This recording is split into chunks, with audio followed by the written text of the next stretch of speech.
저께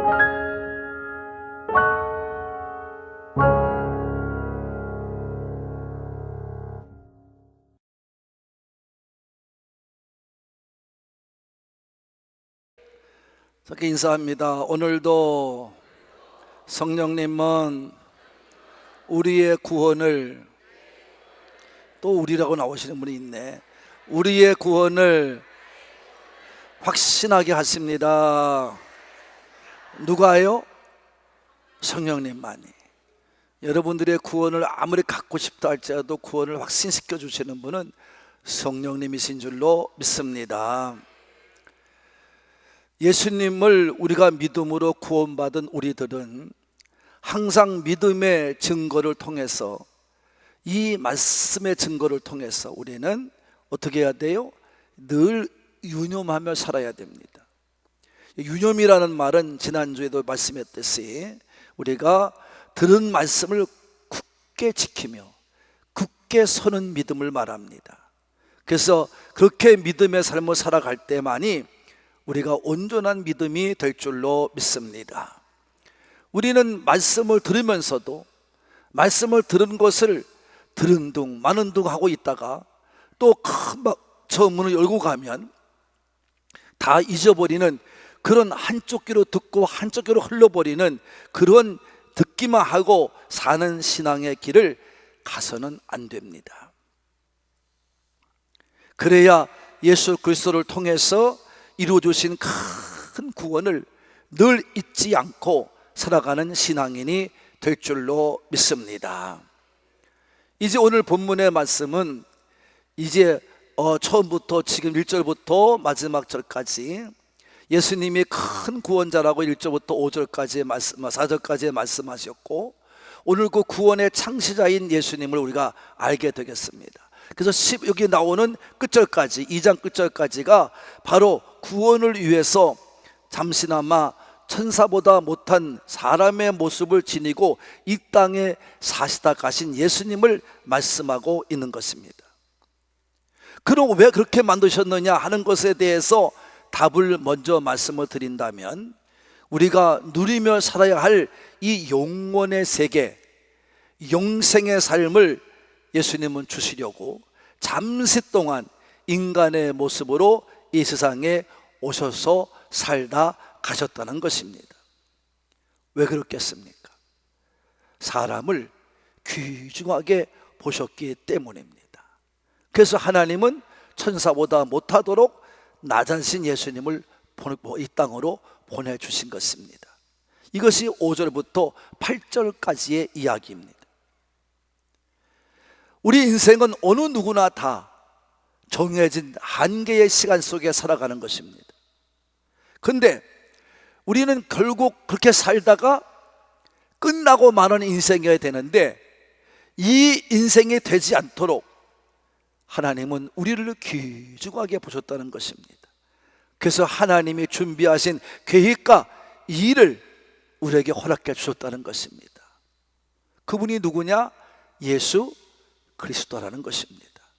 그래서 5절에 보면 하나님께서는 우리가 말하는 바 장차 올 세상, 다 같이 장차 올 세상, 그러니까 지금의 세상을 말하는 것, 다가올 세상을 말하는 거예요.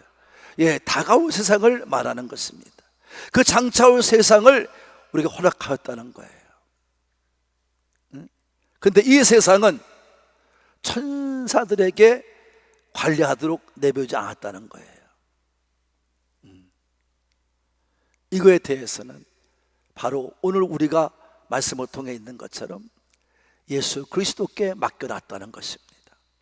그래서 히브리서의 다른 구절들을 보더라도 우리가 9장 11절에 보면 그리스도께서 장래 좋은 일을 우리에서 제 대상으로 이 땅에 오셨다는 것입니다. 장래 좋은 일, 앞으로 좋은 일을 위해서. 또한 10장 1절에 보면 율법은 장차 올 좋은 일의 그림자일 뿐이다. 율법이 있었기 때문에 장차 오는 그 그림자에 불과하다. 그러니까 장차 올 세상은 누구냐? 예수님이 주인 되시는 세상이라, 이런 말이에요. 그래서 13장 14절에 보면 이렇게 말합니다. 함께 읽겠습니다. 우리 시작. 우리가 여기에는 영구한 도성이 없으므로, 다 같이 영구한 곳이 없으므로 우리가 어떻게 해요? 어떻게 해요? 우리가 어떻게 해요? 장차 올 것을 찾는다 그랬어요. 영구한 도성이 없어요. 여기 영원히 살 것이 안 된다 이 말이에요. 장차 올 것을 찾아간다. 이것이 우리의 신앙의 길인 것을 알 수가 있습니다. 다시 말해 하나님께서는 오늘도 말씀을 통하여 장차 이루어질 세상에 대해서 우리에게 말씀해 주고 계시는 것입니다. 이곳은 구원받는 사람들이 가는 곳입니다. 이 사실을 믿고 지금껏 달려오는 여러분과 저와 같은 사람들이 위에서 준비된 그 세상이란 말입니다. 그럼 그 일은 언제 일어납니까? 이미 예수 그리스도의 십자가의 삶으로 이루셨고 다시 부활하셔서 승천하신 재림의 예수님을 통해서 완성될 줄로 믿으시고만 아멘합시다. 그걸 말하는 것입니다. 바울은 이 사실에 대해서 이렇게 증거합니다. 데살로니가전서 4장 16절과 17절을 함께 큰 소리로 읽겠습니다. 시작. 주께서 호령과 천사장의 소리와 하나님의 나팔 소리로 친히 하늘로부터 강림하시리니 그리스도 안에서 죽은 자들이 먼저 일어나고 그 후에 우리 살아남은 자들도 그들과 함께 구름 속으로 끌려올려 공중에서 주를 영접하게 하시리니 그리하여 우리가 항상 주와 함께 있으리라. 아멘. 영원히 주님과 함께 있기 위해서 예수님은 다시 오신다는 말씀입니다. 바로 예수 그리스도께 다시 오심은 현재 이 세상에서 일어나고 있는 모든 세상의 불합리하고 모순되었던 세상의 일들을 순간에 끝내시고 다시 오실 것을 분명히 말씀해 주시고 있는 것을 오늘 말씀을 통해서 알 수 있는 것입니다. 이러한 놀라운 일을 하나님께서는 천사들에게 맡기지 아니하시고 예수님께 맡겼다고 분명히 증거하고 있는 것입니다. 성도 여러분, 우리의 인간은 누굽니까? 우리 인간들은 어느 누구도 죄에서부터 자유할 수가 없는 것이 우리 인간들입니다. 왜입니까? 연약하게 짝이 없는 사람들이기 때문에 그렇습니다. 만약에 이같이 연약하게 짝이 없는 인간들이라고 해서 하나님이 우리를 포기하시고 그냥 내버 두셨다면 사람은 어느 누구든 이 땅에 살다가 죽음으로 끝맺을 겁니다. 그렇다면 죽음으로 한 끝을 맺는 세상이라면 하나님이 창조할 일도 없으시고 예수님께서 이 땅에 오셔서 십자가에 죽을 일도 없을 것입니다. 그 모든 게 헛될 것입니다. 헛되고만 것입니다. 그래서 이 땅에 예수님을 보내주시는 계획을 세우시고 그 일을 완전하게 이루시고 예수님의 십자가에서 죽게 하신 다음에 다시 부활하시고 승천케 하심으로 하나님께서 다시 오신다는, 예수님께서 말씀한 대로 다시 오신다는 약속을 해 주신 것입니다. 그날이 바로 장차 올 날이에요. 그것이 바로 모든 인류의 구원의 날이에요. 우리가 서로 함께 신앙의 경주를 마지막까지 해야 될 그 세상입니다. 장차 올 세상입니다. 이것을 오늘도 사모하며 살아온 줄로 믿습니다. 그래서 여기뿐만 아니라 그 사실에 대해서 이렇게 말씀은 증거한다는 거예요. 이게 6절입니다. 그래서 여기 누군가, 6절에 나오는 누군가는 누구를 말하는 거냐면 다윗을 말하죠. 저자를 말합니다. 그리고 그 누군가 그의 책에서라고 하는 것은 그 책은 바로 그 증거는 바로 시편을 말하는 것입니다. 그래서 시편의 말씀을 인용했다는 것입니다. 다윗의 시편을 인용했다는 것입니다. 거기에 보면 죄를 지을 수밖에 없는 우리를 하나님께서는 엄청나게 불쌍히 보셔서 멸시치 아니하시고 우리에게 관심을 두고 행하셨다는 것입니다. 여러분, 사람은 누굽니까? 그래서 에레미야는 말합니다. 17장 9절에 보면 뭐라고 말했냐 하면 부패하고 거짓된 것이 인생이다. 그 인생의 마음이 그렇다는 거예요. 거짓되고 부패하단 말이에요. 그래서 시편 14편 1절로 3절에 보면 이렇게 증거하고 있지요. 우리 인생에 대해서 시작. 어리석은 자는 그의 마음에 이르기를 하나님이 없다 하는도다. 그들은 부패하고 그 행실이 가증하니 선을 행하는 자가 없다. 절대 선을 행할 수가 없어요. 어리석기 때문에, 하나님이 없다고 믿기 때문에 그 마음은 만들어진 그 모습 그대로 부패할 수밖에 없어요. 2절 갑니다.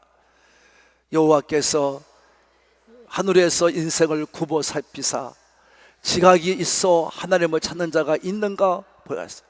그래서 하나님께서 이 땅을 살펴보시면서 혹시 하고 깨달은 자가 있는가 없는가 찾는 중에 그런 사람을 보지 못했다는 것이에요. 못 봤다는 거예요. 3절 갑니다. 다 치우쳐 함께 더러운 자가 되고 선을 행하는 자가 없으니 하나도 없도다. 이거를 바울은 그대로 인용을 합니다. 그래서 로마서에서 3장에 보면 1절로 3장에 보면 10절로 12절 이렇게 말합니다. 시작. 기록된 바 의인은 없나니 하나도 없으며 또 깨달은 자도 없고 하나님을 찾는 자도 없고 다 치우쳐 함께 무익하게 되고 선을 행하는 자가 없나니 하나도 없다. 부패해서 죽을 수밖에 없는 인간이다, 이런 말이에요. 망할 수밖에 없는 인간이다, 이런 말이에요. 하나님 앞에 가까이 갈 수 없는 존재다, 이런 말이에요. 그런 사람들을 하나님은 불쌍하게 보셨다는 것입니다. 그리고 7, 8절에 뭐라고 말씀합니까? 그래서 그 사람들을 귀하게 보신 그 이유 때문에, 하나님 불쌍히 보는 그것 때문에 하나님은 이 세상을 구원할 계획을 세우시고 그 일을 만드셨다는 것입니다. 그 계획이 누구시냐? 예수님이십니다. 그래서 예수님은 이 땅에 오실 때 천사보다 못한 사람의 몸을 입고 오셨다는 거예요. 잠시 동안 천사의 보다 못한 인간의 모습을 이 땅에 오셨다는 거예요. 그래서 낮고 낮은 사람의 모습을 사시다가 십자가의 죽음을 당하시고 또 3일 만에 부활하시고 승천하심으로 말미암아 다시 영광과 존귀의 가능을 쓰시고 하나님 앞에 올라가셨다는 거예요. 그래서 그 결과 모든 사람이 예수님 앞에 복종하게 하시고 발을 그 앞에 꿇게 하시고 믿게 하셨다는 것입니다. 할렐루야. 이 사실을 바울은 빌립보 교인들에게 증거했어요. 2장 9절로 11절에 보면 이렇게 증거합니다. 시작. 이러므로 하나님이 그를 지극히 높여 모든 이름 위에 뛰어난 이름을 주사 하늘에 있는 자들과 땅에 있는 자들과 땅 아래에 있는 자들로 모든 무릎을 예수의 이름에 꿇게 하시고 모든 입으로 예수 그리스도를 주라 시인하여 하나님 아버지께 영광을 돌리게 하셨느니라. 아멘. 이렇게 만드셨다는 것입니다. 예수님을 통해서 많이 구원받을 수 있다는 것입니다. 예수님을 통해서 많이 모든 계획하신 일을 이루신다는 것입니다. 그런데 8절에 보면 이렇게 말하잖아요. 아직도 그 사람이 많지 않다. 아직도 만물이 그분께 복종하고 있는 것을 보지 못했다. 이렇게 말합니다. 예수님께서 이 땅에 오셔서 죽으심으로 말미암아 회복된 하나님의 자녀들의 그 지위가, 저와 여러분이 갖고 있는 이 지위가 모든 사람에게 임해야 되는데 그렇지 못했다는 거예요. 모든 만물이 그 앞에 꿇고 복종해야 되는데 그러지 못하고 있다는 거예요. 너무나 안타까워하시는 하나님의 모습을 볼 수가 있는 것입니다. 그런데 이 문제 역시 그리스도의 재림을 통해서 이루어질 것을 바울은 증거하고 있는 것입니다. 그래서 로마서 8장 19절과 21절과 20절에 이렇게 증거하고 있습니다. 시작. 피조물이 고대하는 바는 하나님의 아들들이 나타나는 것이니 그 바라는 것은 피조물도 썩어짐의 종로한 데서 해방되어 하나님의 자녀들의 영광의 자유에 이르는 것이니라. 피조물이 다 이제까지 함께 탄식하며 함께 고통을 겪는 있는 것은 우리 아니라 이것으로 끝나는 것이 아니다. 고통을 겪고 끝나는 것이 아니라 이런 말이에요. 고통에서부터 해방이 되어지고 함께 누릴 영광이 있다는 것입니다. 다시 말해서 하나님의 영광, 그 계획하신 일에, 예수님께서 쓰임받은 일에 이룰 날이 온다는 것입니다. 사실 우리는 다 예수님을 통해서 구원을 받은 자들입니다. 하나님의 자녀, 하나님의 아들들이 된 자들입니다. 그렇게 살아야만 되겠는데 우리는 아직도 육신을 입은 상태이기 때문에 그걸 깨닫지 못하고 영육의 세계에 살고 있기 때문에 완전히 회복되지 않은, 아직도 구원의 완성대가 아니라는 사실을 우리에게 말씀해 주고 있는 것입니다. 그러나 하나님의 약속은 분명히 이루어지는 것입니다. 그래서 우리는 불평하지 말고 지금 우리에게 주어진 하나님의 자녀된 주의를 잘 지켜가면서 서로 격려하고 서로에게 소망을 잃지 않도록 함께 가면서 복음을 전하면서 마지막으로 주어진 이 귀한 약속을 기다리며 살아야 된다고 오늘 말씀은 증거하고 있는 줄로 믿으시는 분만 크게 아멘 합시다. 그래서 구원을 위해서 예수님을 죽음을 맛보게 하셨다는 것이 9절 10절의 말씀인 것입니다. 여기서 하나님의 은혜가 나와요. 다 같이 하나님의 은혜. 이 모든 계획이 하나님의 은혜라는 것이에요. 여러분 잘 들으셔야 됩니다. 우리가 은혜 그러면 착각하고 사는 게 너무 많아요. 은혜는 물론 받을 수 없는 자가 받게 되는 게 은혜인 것은 맞습니다. 사실 우리 인간들은 어느 누구도 하나님의 은혜를 맛볼 자격이 없는 자들입니다. 그런데 하나님께서는 그런 자격 없는 우리를 부르셔서 예수님 이 땅에 보내심으로 단번에 십자가에 죽게 하시고 그 죽음을, 그 피의 공로를 믿는 자들마다 변화시켜주고 바꿔주어서 하나님의 자녀가 되게 한 줄로 믿으시는 분만 아멘 합시다. 이게 가장 큰 은혜예요. 근데 우리는 이 은혜만 생각하고 살아요. 내 편에서만 생각하고 살아요. 내 편에서. 내 편은 뭐 하는 겁니까? 하나님 앞에서 사는 게 아니라 자꾸 내 편으로 이해하려고 그래요. 그건 바로 뭐냐? 그렇다면 하나님이 그렇게 은혜를 줬다면 우리는 잘 돼야 되는 거 아니에요? 편안하게 살아야 되는 거 아니에요? 형통하며 사는 게 아니에요? 이것만 생각하는 거예요. 이것만 생각하는 거예요. 이게 은혜라고 믿는 거예요. 여러분 한번 생각을 한번 해보세요. 그럼 하나님은 어디가 계시죠? 나만 생각하면 하나님은 어디 계시다는 거예요? 하나님은 없어졌어요. 근데 누구를 믿는다는 것이죠? 하나님이 없어지는 그 상황에서 누구를 믿는다는 거예요? 잘못된 게 확실하죠. 잘못 믿고 있는 것이죠. 그러니까 잘못 믿고 있단 말이에요. 그래서 우리는 항상 목사님도 유혹에 하는 게 뭐냐면 이 깊은 말씀을 깨닫지 못하고 목사님들은 그저 겉핥기식으로 성도를 가르쳐요. 그러니까 너희들은 이미 너희를 위해 죽은 자가 있으니 그냥 교회만 열심히 나오면 된다. 여러분 그래서 너희들 구원받으면 된다.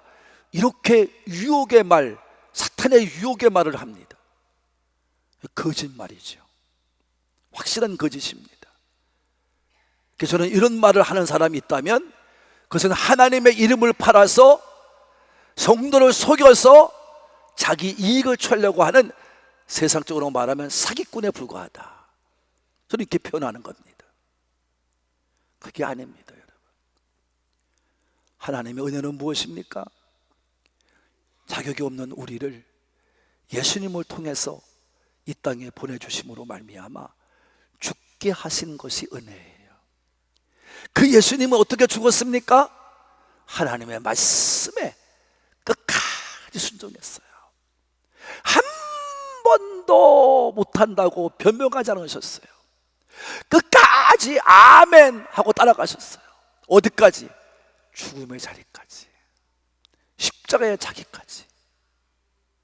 여기까지 이해하신 분만 거기까지 따라갔어요. 근데 여러분, 그렇게 따라가서 하나님께 순종하도록 인도하신 분이 누구냐? 그분이 바로 하나님 아버지십니다.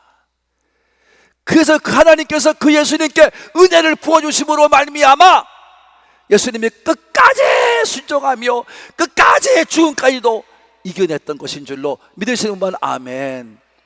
그게 은혜라는 거예요. 그게 잘 들으셔야 됩니다. 그게 은혜란 말이에요. 다시 말하면 나는 감당할 수가 없어요. 무엇 하나 감당할 수가 없는 자예요. 자격도 없는 자예요. 근데 하나님의 은혜를 생각하니까 한없이 낮아지고 자기 자신이 누구인지를 발견하게 되고, 그래서 하나님께 늘 감사하며 살아가니까 하나님이 때를 따라 부으시는 은혜 속에서 우리가 살게 된다, 이런 말씀입니다. 그래서 우리가 감당하며 사는 겁니다. 이기며 사는 겁니다. 견디며 사는 겁니다. 할렐루야. 이게 우리 믿음이란 말이에요. 이게 믿음이란 말이에요. 그래서 은혜라는 것은 바로 무엇입니까? 하나님의 뜻을 이루는데, 내가 하나님의 뜻에 순종하는데 쓰이는 것, 이게 은혜입니다. 그러니까 하나님 편에서 생각해야 돼요. 내 편에서 생각하면 안 돼요. 그래서 은혜가 주어지기 때문에 오늘도 우리는 그 많은 것도 이겨나가며 현실의 삶을 이겨나가며 주 앞에 갈 때까지 승리의 삶을 살게 될 줄로 믿으시면 아멘 합시다. 그래서 하나님의 놀라운 축복도 경험하게 하고 하나님 놀라운 이적과 기적도 경험하게 하시는 것입니다. 그게 누구시냐? 예수님이다, 이런 말이에요. 그게 9절 10절입니다. 그분이 예수님이다, 이 말이에요. 예수님은 이 땅에서 그렇게 순종하며 살아가신 분이에요. 하나님의 은혜를 생각하며 순종하며 사신 거예요. 하나님 감사합니다. 제가 이까지 은혜 주심에 감사합니다. 그래서 십자가까지도 지신 거예요. 목숨까지도 포기하신 거예요. 그랬더니 부활의 영광을 얻게 된 줄로 믿습니다. 성도 여러분이요, 이분을 어찌 천사와 비교할 수 있겠습니까? 아무리 천사보다 저 못하게 만들어서 이 땅에 사시다가 33년 동안 살게 하시고 불러가셨지만, 그러나 천사는 비교할 수 없는 것이죠. 그러기에 하나님의 은혜는 인간 편에서 보는 것이 아니라 하나님 편에서 보는 것입니다. 우리와 같이 단순한 생각 가운데 잘 돼야지, 형통해야지, 복받아야지, 이런 것이 아니라 하나님의 은혜와 하나님의 은혜를 알면 하나님의 뜻이 무엇인지 살피고 하나님의 뜻대로 순종해 가고 하나님의 뜻을 통해서 이루고자 내가 쓰임받을 때 아무리 힘들고 어려워도, 고통이 따르고 아픔이 따른다 할지라도, 고난이 온다 할지라도 이겨내면서 하나님께 은혜를 구하며 살아갈 때 하나님은 나를 통해서 예수님과도 같이 영광을 받으실 줄로 믿습니다. 그리고 오늘 말씀은 증거해 주고 있는 것입니다.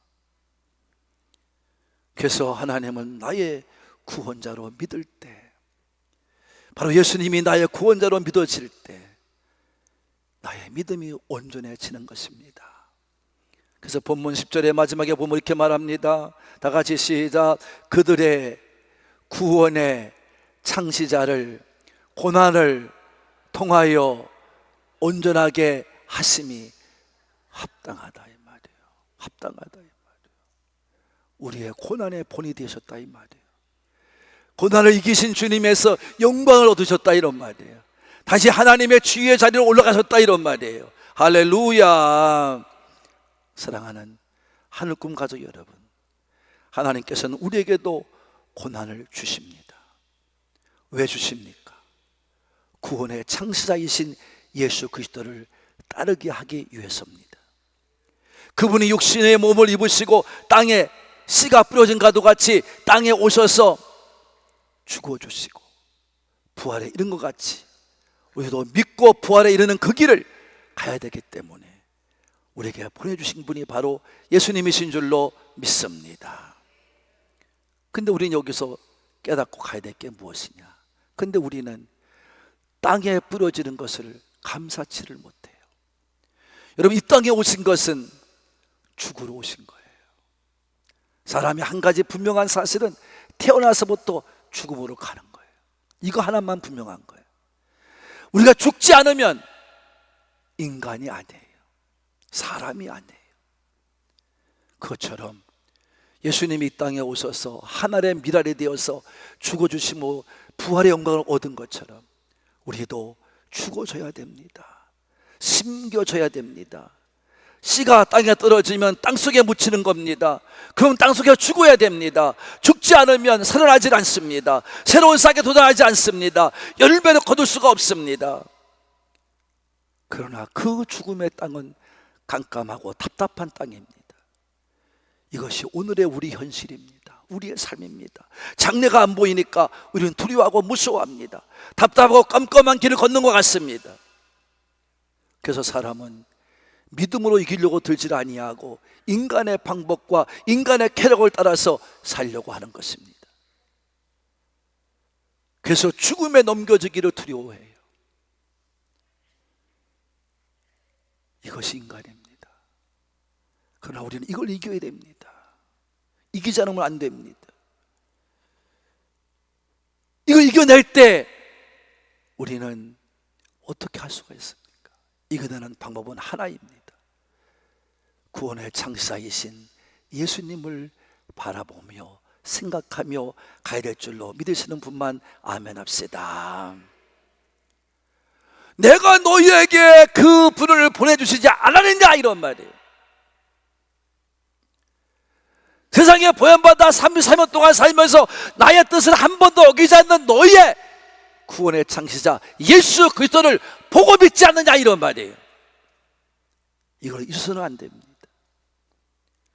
그럼 우리는 잠시라도 세상의 쾌락에 뺏겨서는 안 됩니다. 세상으로 나가면 안 됩니다. 지는 것입니다.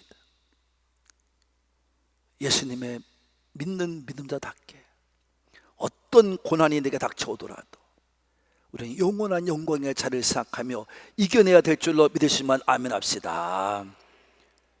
하나님은 이 고난을 통해서 예수님을 완전한 자로 만드셨습니다. 그리고 우리도 오늘도 이 고난으로 하나님 말씀을 우리는 알게 됩니다. 그래서 고난이 없이는 하나님 말씀을 알지 못합니다. 그 여러분들 고난을 주시는 겁니다. 그래서 시편 119편 71절에 보면 이렇게 말씀합니다. 시작. 고난당하는 것이 내게 유익이라. 이로 말미암아 내가 주의 율례를 배우게 된. 할렐루야. 고난을 당해서 하나님 말씀을 알게 되었다는 것입니다. 할렐루야. 그래서 우리는 매일같이 삶을 살아갈 때 우리는 십자가의 고통을 넘어서 십자가의 고난을 넘어서 일어나는 부활을 볼 수 있는 여러분의 영이 열려지기를, 영의 눈이 떠지기를 바랍니다. 그런 우리는 고난의 큰 것보다도 하나님의 사랑과 하나님의 축복이 더 크게 보일 줄로 믿습니다. 그런 것입니다. 이 하나님의 은혜가 오늘 3부에 모인 여러분 모두에게 충만하게 임하게 되기를 저를 구원하시고 여러분의 구원의 주가 되신 예수 그리스도 이름으로 축복합니다.